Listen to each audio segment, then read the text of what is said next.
xukuumadda maamulka Khaatumo ayaa waxa ay maanta 200 oo askari ay ku wareejisay ciidamada Soomaaliland kuwaasi oo ka mid noqon doona ciidanka Soomaaliland ee hore uga howlgali jiray deegaanada Woodward Balacad iyo waliba Balhara. munaasabadii ciidamada ay ku wareejinayeen maamulka Khaatumo waxaa ka soo qayb galay wasiirka amniga Khaatumo Kayse Cabdi Yuusuf, wasiirka warfaafinta, wasiirka ku-xigeenka maaliyadda iyo mas'uuliyiin kale oo ka socday maamulka Khaatumo. taliyaha ciidanka Gani Gaashaale Dhexe Cabdullaahi Dheere ayaa lagu wareejiyay ciidankaasi, waxaana ugu dambeyntii odayaasha ee waxgaradka deegaankaasi ay ka mahadceliyeen ciidankan xukuumadda Soomaaliland ay u qaramaysay maamulka Khaatumo, iyagoona sheegay in wada hadallada Soomaaliland iyo Khaatumo ay uu ka mid ahaa qodob ka soo baxay in ciidamada Khaatumo meel kasta ay joogaan la qarameeyo. wasiirka amniga Khaatumo Kayse Cabdi Yuusuf oo madashaasi ka hadlay ayaa waxa uu ku dheeraaday ahmiyadda ciidankan uu leeyahay deegaanada Khaatumo, isagoona sheegay in haatan wada hadalladii Soomaaliland iyo Khaatumo ay si wacan u socdaan, ciidankana uu yahay bilowga heshiisyada fulay. arrinta aan maanta isugu nimi ee inteennanina kulmisay ee aynu taariikhda ku suntannahay waa heshiiskii Caynaba ka dhacay 20 Noofambar 20 Oktoobar. heshiiskii ka dhacay Caynaba ee ay ku heshiiyeen Soomaaliland iyo Khaatumo. heshiiskaasi qodob buu lahaa, ra'yi iyo hadal baa la yidhi, fulin buu u baahnaa, in la fuliyaa waa lagama maarmaan. marka uu heshiis fulayo ee dhaqan galayana waa maanta oo kale maaha. macnuhu waxa weeye maanta lama heshiin, horaa loo heshiiyey, meelo badan buu soo maray, dibad iyo gudaba leh. waa la socoteen qaramayntii ciidanka oo qodob muhiim ah oo ku jiray wada hadalladii Soomaaliland iyo Khaatumo. ciidankii koobaad ee Khaatumo ee aanu ku wareejino ciidanka qaranka Soomaaliland, annagu wasiir ahaan iyo Khaatumo ahaan aanu wareejinayna munaasabadiisii baynu maanta isugu nimi. laga wada hadlay oo laga heshiiyeyna waxaa qodobkii u horeeyay ee hirgalay wuxuu ahaa in xabad joojina la sameeyo, nabadna la wada qaato. waayo haddaan nabad dhicin wada hadal ma soconayo. haddaan nabad dhicin oo dagaal lagu jiro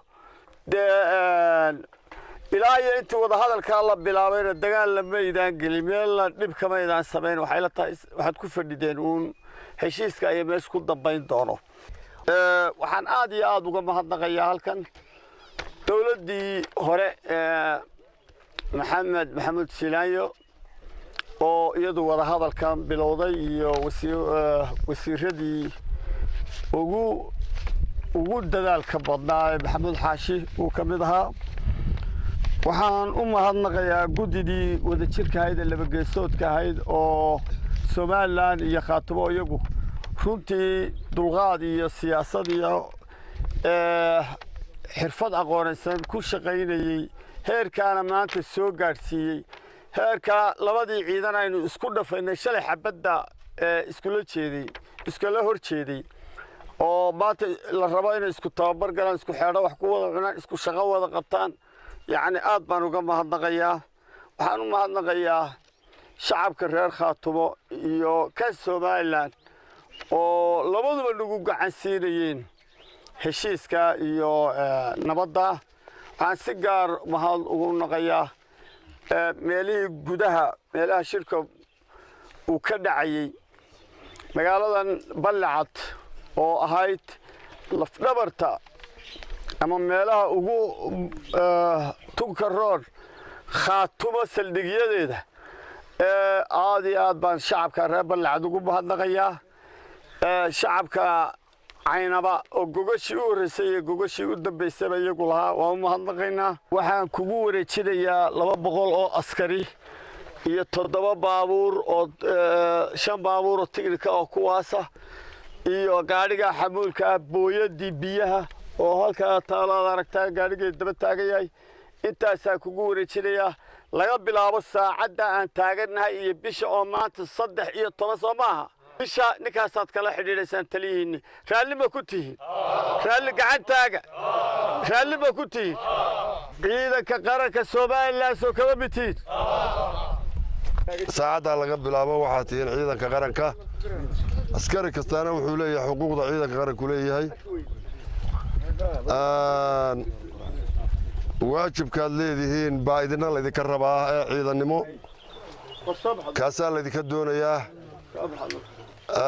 haddii ilaahay garto anigoo ku hadlaya afka degmada deegaanka Ballicad iyo nawaaxigeeda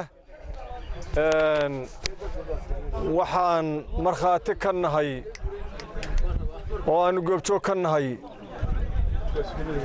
oo aan maanta hortayada aan ku cadaynaynaa xil wareejintii ciidankii qaranka ee ciidankii Khaatumo oo lagu wareejiyay taliyihii ciidanka Wirwid gaashan la dhexe Cabdilaahi Maxamuud Dagaweyne aad iyo aad baan u soo dhawaynaynaa ciidankan iyo nabadeyntan iyo ciidankan la wareejinayo Somaliland oo la qaramaynayo aad iyo aad baan u soo dhawaynaynaa waana ku faraxsanahay degmada Ballicad hadaanu nahay waxaanu nahay meeshii u shisheysay Sakariya Maxamed Ciise Wadani wararka telefishinka Somali News degmada Ballicad gobolka Cayn.